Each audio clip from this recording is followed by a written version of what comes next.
एक गांव में 3 भाई रहते थे। क्या बात? उन तीनों में से 2 तो एकदम दुबले पतले और एक भाई उस गांव का सबसे ताकतवर इंसान था। एक दिन उसी गांव के कुएं में एक आदमखोर शेर गिर गया।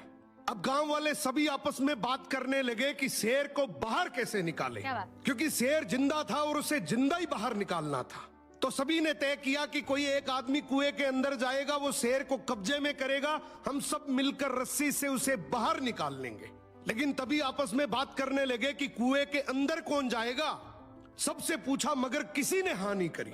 तभी उनमें से एक आदमी बोला कि इस गांव में एक ही आदमी है जो इस कुएं में जाकर शेर को बाहर निकाल सकता है, और वो है इस गांव में जो 3 भाई हैं उनमें से जो सबसे ताकतवर है, वो इस शेर को बाहर निकाल सकता है। अब गांव के सभी लोग मिलकर उसके पास गए और हाथ जोड़कर बोला कि आज इस गांव को तेरी जरूरत है। गांव किनारे कुआं है, उसमें एक आदमखोर शेर गिर गया, उसे तुझे बाहर निकालना है।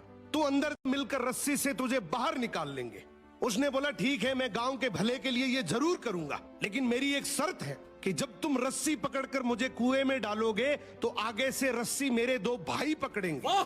गांव वाले हंसकर बोले यार वो तो दुबले पतले हैं, उनको क्यों परेशान कर रहा है, तू टेंशन ना कर, हम सब मिलकर रस्सी पकड़ेंगे और तुझे गिरने नहीं देंगे। उसने बोला मैं कुछ नहीं जानता, मगर आगे से रस्सी मेरे 2 भाई पकड़ेंगे, पीछे से पूरा चाहे गांव पकड़ ले। दोनों तरफ बात बन गई, आगे से रस्सी 2 भाइयों ने पकड़ ली, पीछे से पूरे गांव ने पकड़ रखी थी। वो कुएं के अंदर गया, शेर को कब्जे में किया, लेकिन जैसे ही शेर बाहर आया, बहुत सारे लोगों की भीड़ देखकर शेर डर गया और जोर से दहाड़ मारकर शेर भागने लगा। गांव के सभी लोगों में भगदड़ मच गई। सभी लोग अपनी जान बचाने के चक्कर में इधर उधर भागने लगे। वो इस बात को भूल गए कि उन्होंने रस्सी पकड़ रखी है, कुएं के अंदर कोई आदमी भी है। वो जैसे ही भागने लगे, पीछे से एक आवाज आई,